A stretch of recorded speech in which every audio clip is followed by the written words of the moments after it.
Welcome to contracts and welcome to legal challenges. As you've already seen in this course, there are a lot of complexities that relate to international commerce. And one of these areas is contracts. And with contracts, we need lawyers. Given the misunderstandings that can result over the wording of a traditional surrounding domestic contract, or problems that can increase exponentially on an international basis when a potential for confusion is aggravated by different languages, different cultures, different legal systems, and by discrepancies between the UCC, or the US's Uniform Commercial Code, and that of the United Nations Convention for Contracts of the International Sale of Goods, what I call CISG. These are two different ways to look at contracts. So, in essence, you can't use boilerplates for international contracts. You need to hire lawyers. And trust me, no more than anybody else, it pains me to have to hire lawyers, but they're worth their weight in gold when you're doing international business. With international contracts, we want to look at a couple key elements in this chapter. Lex Market Oriya, the international sales contracts, distribution contracts with agencies or distributors and how they're different, how we might go about termination, looking at ulterior motives beyond court systems such as arbitration and or mediation. Now, one thing that's really important is Lex Market Oriya. It really means it's the sum total of all the international agreements, international conventions, and other international trade customs that really complement the domestic laws of a given country, and which all international trade transactions are subject to. One way to think of it is Lex Market Oriya is a catch-all, but it's really difficult to grasp because it can include agreements from so many different areas, such as the United Nations, the WTO, multilateral conventions, free trade agreements like NAFTA or the EU, and numerous bilateral agreements, such as the one being negotiated between the United States and Korea. There are so many different interpretations, and having Lex Market Oriya, it brings everything up to date. Now we're going to look at international sale contracts and the CISG and the UCC. Sometimes it's really difficult to tell whether a contract is truly international. In courts throughout the world, they look at two different basic criteria to see if the contract is technically international. One is economic. Was there a transfer of goods from one country to another? And second, was there a transfer of funds back to the first country? Then we also have judicial criterion. The transaction linked to laws of different countries? Is it under the Universal Convention of Contracts for International Sale of Goods? If so, it's a judicial issue that's international, and the CISG covers it. The United Nations thought, hey, let's increase international trade and let's make sure we have some harmony among all the participants. The problem is not everybody signed the CISG. For example, the United States has only partially adopted the CISG. We still in the U.S. utilize the Uniform Commercial Code, also known as the UCC.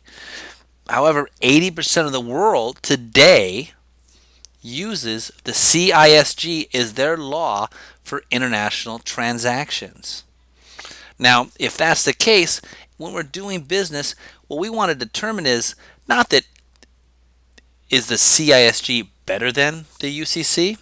I don't know if that's really important, but since we're looking for long-term partnerships, looking to do business internationally, we need to be aware that there are two different protocols, two different ways to interpret these contracts, one being the formation through the CISG and the other being the UCC.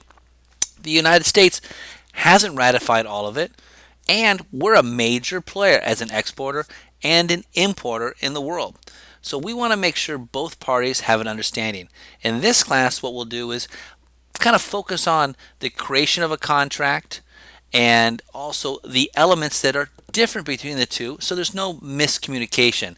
I'd hate to see someone get in a great business relationship or win a potential deal only for it to be broken down by a misinterpretation on the contracts or a misunderstanding. Because again, trust is key to international business. Now, although the U.S. has not ratified all of the convention of the CISG, the CISG is substantially different than our U.S. Uniform Commercial Code. Now, stating that, many American traders still elect to follow the CISG anyway, allowing it to apply to their contracts because they want to make sure that their customers, their suppliers, and themselves are communicating with each other. And that's all a contract really is, a way to communicate between a buyer and a seller and formalizing that relationship. So let's look at what contract formation involves. Now, although there may be minor disagreements over the term of sale, such as the schedule of delivery or payment, the UCC says that when a seller makes an offer and the buyer agrees to it, that is considered to be acceptance, despite the minor differences. Now, the CISG says that when there are such minor differences between a seller and a potential buyer, it results in the complete rejection of the offer, and a counteroffer by the buyer is needed. Now, the UCC and the CISG differ on use of business forms as well. For example, under the UCC, a standard pre-written contract forms between the seller and the buyer may not exactly match, but that is not relevant if they do not significantly affect the terms of the contract. We use courts to settle those type of conflicts. However, under the CISG, the terms of the contract are determined by the business form of party firing the last shot. What that means is when you have a contract and it has a boilerplate type of creation, make sure you read carefully that boilerplate on the very last iteration. So you can imagine if you get a contract and has that light writing on the back, the boilerplate that you'll have your lawyer look at, they look through it carefully and then they'll tell you the pluses and the minuses. Well, if there are some counter offers, some rejections, and offering again, you need to look at that last form carefully. Why? Because if it's changed, even the slightest change under the CISG, that last form is legally binding. Then there's the length of time an offer is outstanding. Under the UCC, a seller can withdraw an offer at any time. However, under the CISG, the seller cannot withdraw an offer until an agreed upon date that an offer is good for. I was surprised once, we're living in Shanghai, China, we had an offer out to a customer in Holland. Under my experience, we used everything under the UCC. We had discussed the contract and we found that there were some currency issues. We withdrew the offer. It very much upset our Dutch partner. They were saying, you can't withdraw it. It has to last for a minimum of 2 weeks, which was a standard business practice in Holland.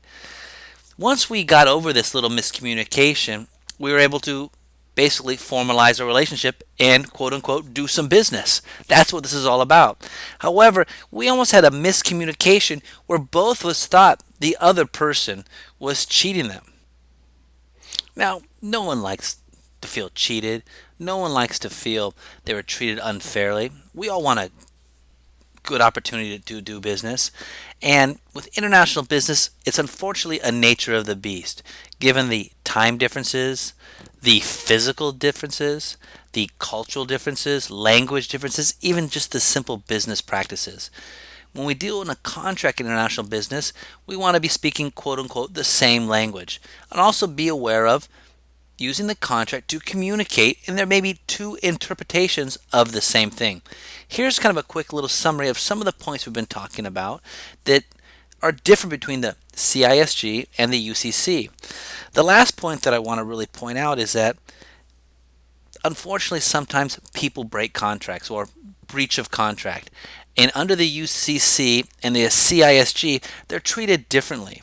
For example, in the United States, under the UCC, we have a perfect tender principle, meaning that goods and their delivery must conform exactly to the terms of the contract. And under the CISG, it's not quite the same thing.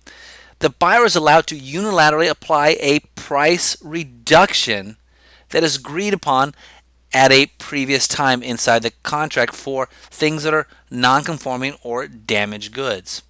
Now that can be a little arbitrary and can cause some trouble. So make sure when we're talking about breach of contract, you're aware of how you view it as well as your potential client or supplier views it. Now, when we're expanding our business and going into foreign markets, we might hire agents or distributors. In both cases, we use what's called a distributor contract, but they're dealt with differently. There's no international agreement concerning the relationships between exporters and their agents or distributors, but usually the applicable law is generally where the country of the agent or distributor is located. Now, these are interpreted differently. Agents, they usually fall under labor law. Distributors, they usually fall under contract law. Even though both of them have signed a generic distribution contract, in general, governments like to protect their agencies because agencies are usually small companies located in the importing country and need to be protected almost like an employee. Whereas a distributor, usually a larger company who has purchased goods, who go into a contract, and they let them come under contract law. Now, some governments have taken special efforts to ensure agents or distributors working in their countries are protected from deals that are not fair or equitable, and generally place all distributor contracts under this labor law. It's easy to have a contract with a distributor where the court systems will take care of everything. So if a distributor signs a contract with an exporter or a supplier, that distributor is bound by that contract. However, if an agent signs the same contract and there is a problem, they have the opportunity, if they felt like they've been mistreated by the larger exporter, that they can go to the Department of Labor. And the Department of Labor is usually going to try to protect its local employees, its local agencies, even though an agent is a company in and of itself. Now, with distributors or agencies, when you have a contract, unfortunately, sometimes we're going to come to a point where there's going to be a termination. And that termination means we're going to split up that relationship.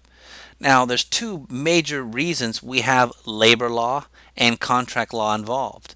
One is sometimes the supplier or exporter may terminate because they have just cause. There's a reason that they're going to terminate, something that the agent or distributor has not done per the contractual relationship. There's a good reason to terminate them. At the same time, there may be manufacturers who hire an agent or a distributor in a foreign country and initially are enamored by their expertise. But over time, they quickly find out that, maybe this isn't the best partner for me. There's an agency I just met at the convention that might be better, and they just terminate them for convenience.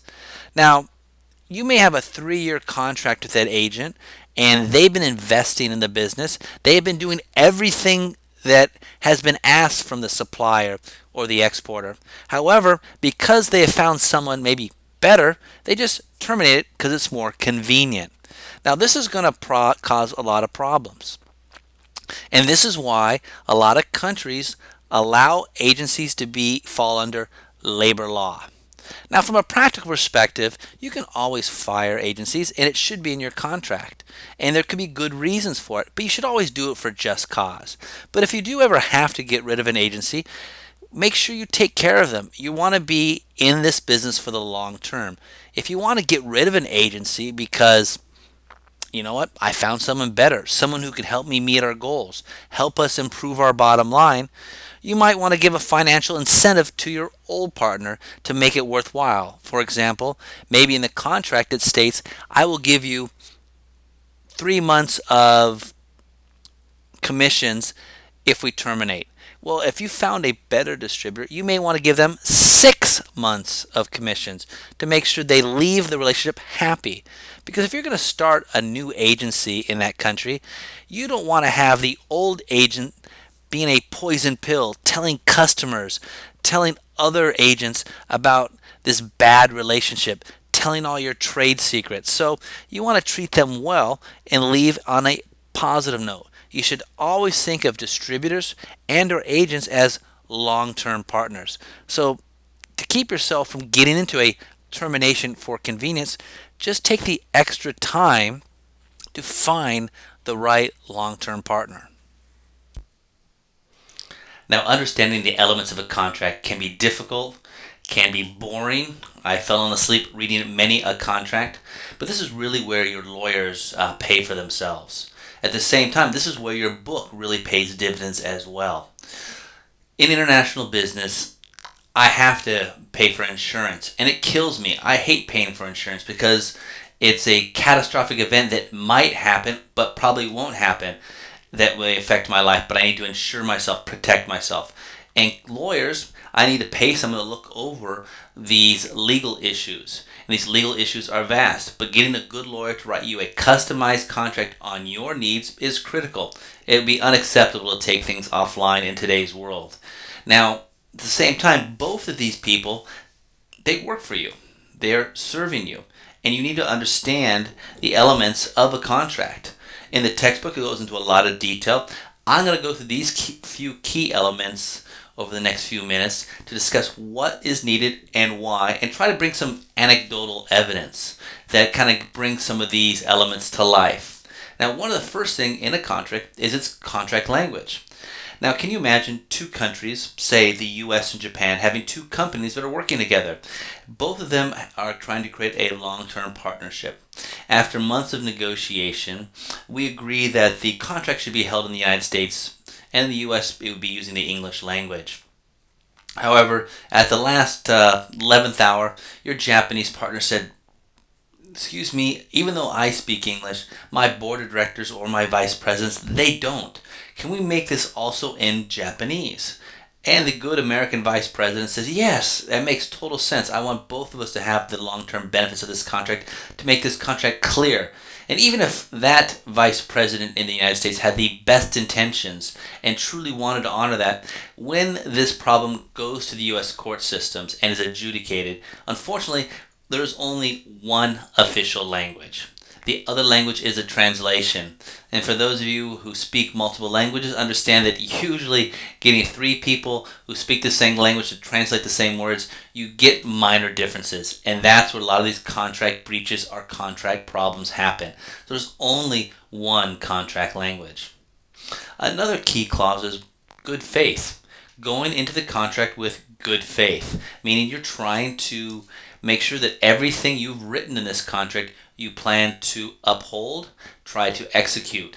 Basically being honest. Now, good faith is key for distribution agreements, and when you are going into good faith, you cannot try to thwart or get around things by seeking loopholes. If you do and can be proven, you are in breach of contract. Let's give you an example. A long time ago, there was an automobile rental company here in the United States who went to Australia to set up a rental car agencies. They found the perfect partner. That partner had owned automobiles throughout all the major regions and wanted to expand their business too. They signed a 5 or 10 year exclusive agreement and were ready to rock and roll. Only to find out 6 months later that they had just signed a distribution agreement a partnership agreement with actually one of their competitors. That same person had recently signed the same contract though with their competitor.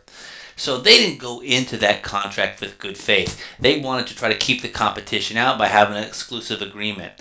So good faith means going into it without trying to seek loopholes. It's a key and simple clause. Seems a little fluffy, but I really recommend it in every contract. And then there's force majeure, acts of God. It's basically keeps any party exempt from requirements of the contract in the event of some unforeseen catastrophe, such as the tsunamis that have hit Japan, or earthquakes that have hit places around the world, lightning striking your truck. If it's an act of God or out of your control, you can't be held liable. Now, scope of appointment, this is usually one of the first clauses in a contract, which really just spells out what this distribution agreement is all about between an agent or a distributor. And it basically tells you what products are involved and maybe refer to the territory and or corporate accounts, which I'll talk about a little bit later. But it kind of tells them what they're responsible for and a key part of any contract. Now then the territory is, what is the territory?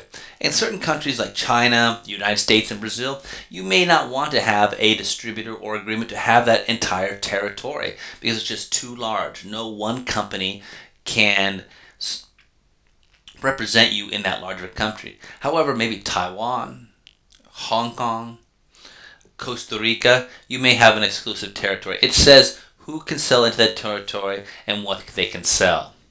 We also have corporate accounts. Now, corporate accounts is a great idea in concept, but let me explain it to you. Corporate accounts are usually accounts that the large companies that we may work with, we tell as a manufacturer and an exporter, we have negotiated special pricing with some other large multinational companies, say FedEx or Costco or Kodak. And these special relationships get special pricing, and therefore your local agent or your local distributor can't work with them because it goes out of the current pricing model we've negotiated. Well, this can be a terrible clause in the account if it's set up that way, because corporate accounts can really unmotivate your distributor or your agent. Imagine, if you will, if you were a distributor or an agent and you sign an agreement with a U.S. manufacturer, and all of a sudden all the key accounts that you know this company sells to, they say, oh, you can't sell to them. That makes them quite upset. It also makes them unwilling to serve those accounts in these remote international marketplaces. So you want to make sure that you get good representation. The Costco's, these Kodaks, FedExes we're talking about, if they have offices in Brazil, they want to get service as well as this special pricing. And you may have a distributor in that region who will have no motivation to help them. So if you have a corporate accounts list, meaning they have special pricing and the distributor and or agent won't work with them under their normal parameters, you may want to also have a clause stating that they will be paid for servicing the account. It'll give them a lot of face, help them use their reputation to get other accounts. For example, if I'm in Brazil and I'm selling an American company's services or products, I can say, oh, we also sell and service FedEx. We also sell and service Costco. We also sell and service Kodak, which will obviously be a testimonial to help increase their business. Now, one of the more sensitive issues is term of appointment. How long should you set up a distribution agreement? It needs to be a defined period, otherwise it'll be unlimited. And trust me when I say this can be a problem. I'm just working with a U.S. company right now who has an exclusive arrangement with a company for 10 years in Thailand. And I asked them, why did you pick this company? Well, we weren't sure if we were ever going to do business in Thailand, so they seem to be a great company.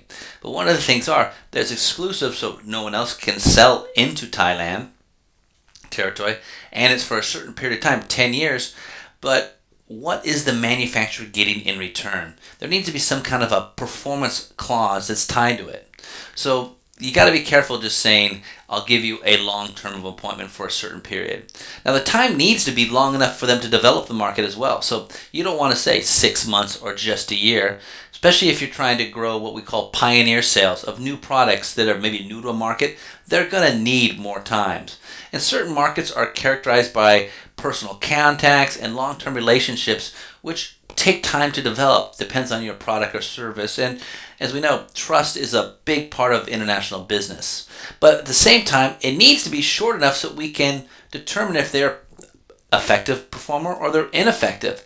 Going back to my Thailand example, they have no way to see if this person is effective. If they sell 100 units or 10,000 units, there is no baseline for us to grow. So you always have to have some automatic renewals, but some type of performance clause tied to it. Now, it's my perspective that maybe it'll take 3 years in general to get a business really rocketing rolling as you enter a new market. But at the same time, if I give someone a marketplace to distribute or represent us as an agency, I want to have performance clauses every year, maybe even every 6 months. These performance clauses are to make sure that that distributor or agent are slowly moving towards our target. So if it's a new product into a new market, I may have a goal of selling 1,000,000 units there. But realistically, I know that may take 3 years to get up and running. So possibly in the first year, I'll say, I need you to do 100,000 units. The second year, I need you to do 250,000 units. And then the third year, 500,000 to 1,000,000. We want to make it realistic as we go up the curve. At the same time, these performance clauses are really making it's a 3-year term. However, it's really going to be 3 1-year contracts with automatic renewal. So if my distributor does not sell 100,000 units in year 1, do I fire them?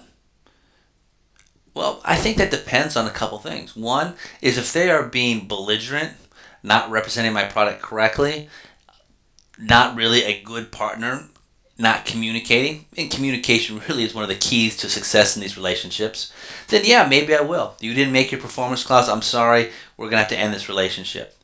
Or if someone's trying to get to 100,000 and they only sell 25,000, but they've been working their tail off, using all of our recommendations, sharing tons of information, and we believe in them, I may just waive that $100,000 performance clause because I have the right person.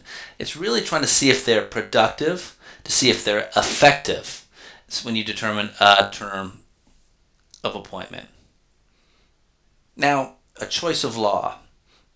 Now, when you're choosing which law you're going to use, every international contract has a clause that indicates what country's laws will govern it, because when there's a problem, it's got to be adjudicated somewhere. Now, usually the exporter or the manufacturer will want to have that done in its home country, in the manufacturer's country. But likewise, the agent or distributor may want it to be done in their country. And it really depends who has more leverage in this relationship.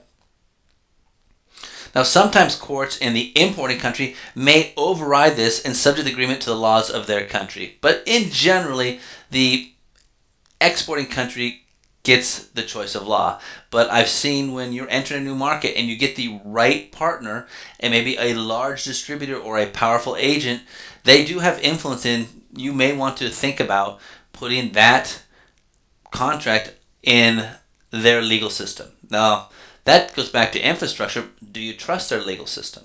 Do you have any way to see if it's transparent? If there's a breach of contract, will you get your money back? This is where some of your due diligence will really pay off. Now, you also can choose a forum. Where should this be adjudicated? And a lot of times it could be in your home country, in the manufacturer. It could be in the importing country, or it could even be a third country which both parties deem as fair.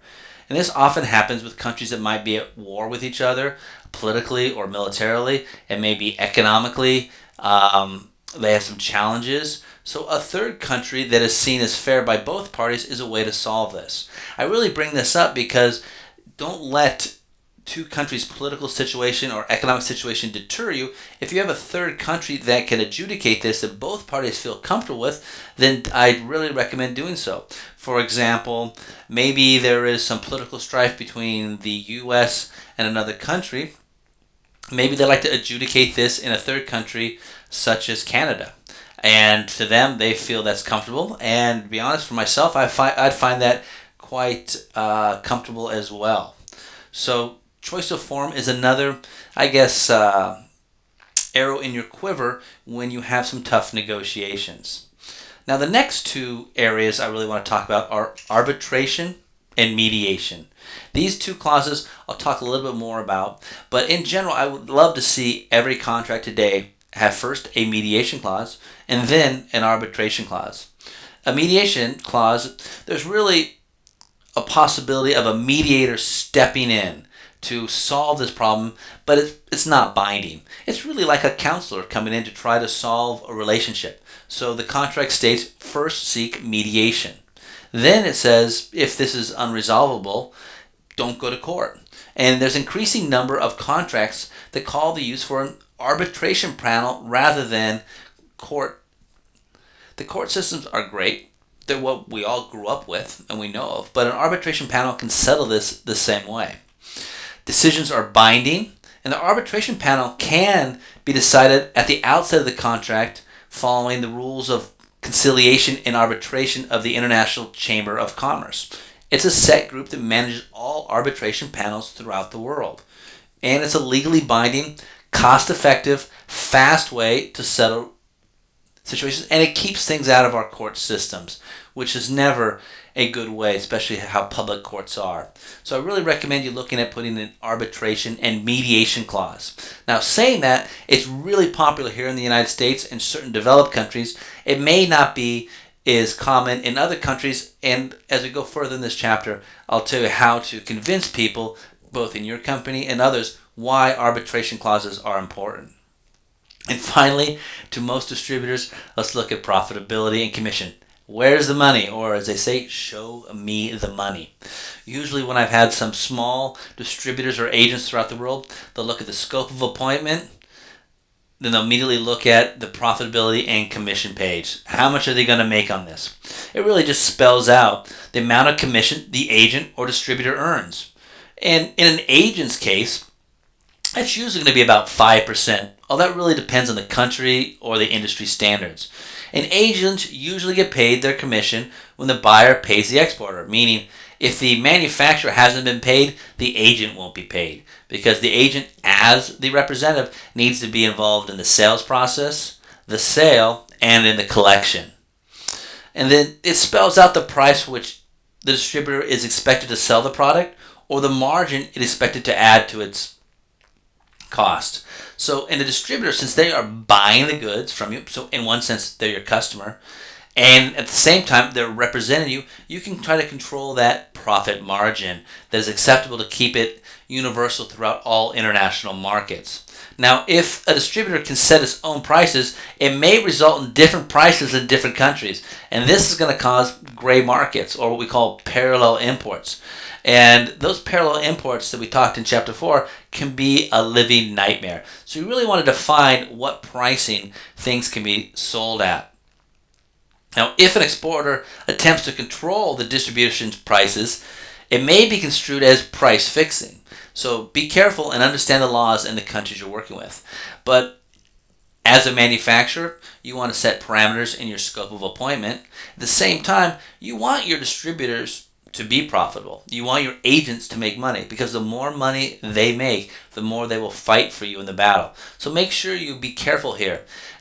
I often see American manufacturers be too conservative on their commissions, or too conservative on their profitability for their distributors, and it gets too legalese. Try to keep it as simple as possible so it's very clear to your partner, the agent or the distributor, how much money they're going to make. Because they're going to try to figure this out on their own. If they start to see a lot more risk on their side, at the end of the day, no matter how much support you give them, if they don't make enough money, they're really not going to sell your product. So these are some key contract elements, and they have a lot of variables in each element. I want you to use them to help you get a good contract for yourself and for your partners. And then once you have figured out all those details, then you can go to your lawyer and help out work out any fine details that you may have missed. It will be less expensive, and the lawyer will give you actually a better product because you told them exactly what you need. Now let's look at arbitration a little more details. Some of the reasons people should look at using arbitration or having arbitration in their contracts is, in general, arbitration is perceived as being a little more fair, even-handed, and it's independent. It's done by a third party, a professional third party, by a certified panel. Now, these arbitrators aren't just random. They're usually ex-district attorneys, judges, people with a lot of power, and they go through a certification process. Now, one thing that makes it interesting is it's a lot quicker and more efficient than going through the courts. As I think I told you earlier, in Brazil, going to court could take 5 to 10 years to adjudicate. A small company like mine, we really can't afford to wait 5 or 10 years to get a contract resolved. They also have the ability to be a lot more creative. Imagine having a panel of 3 judges looking at creative solutions to a problem. They can find solutions to a dispute that a court would not be allowed to use. One way to look at it is a lot of times you can see a movie where the judge knows one person's guilty, but because of the law, and it's so black and white, that they have to let someone go. In arbitration, they have the flexibility because usually there's never one party that's completely in the wrong. It's usually some kind of percentage, and they can also come up with creative solutions outside of the law. They can be very effective because these professionals really know not only the court systems, they understand the spirit of the law and understand the business or industry that you might be working in. Now, I usually suggest having a panel, not just one arbitrator, but 3 arbitrators. Now, that makes it more expensive. However, I want to keep it as open, honest, and transparent as possible. When you have 3 arbitrators, the ability for one party to corrupt them or influence them either by emotional appeal or otherwise is a lot less when you have 3. Now, something us larger corporations want is simply it's not open to the public.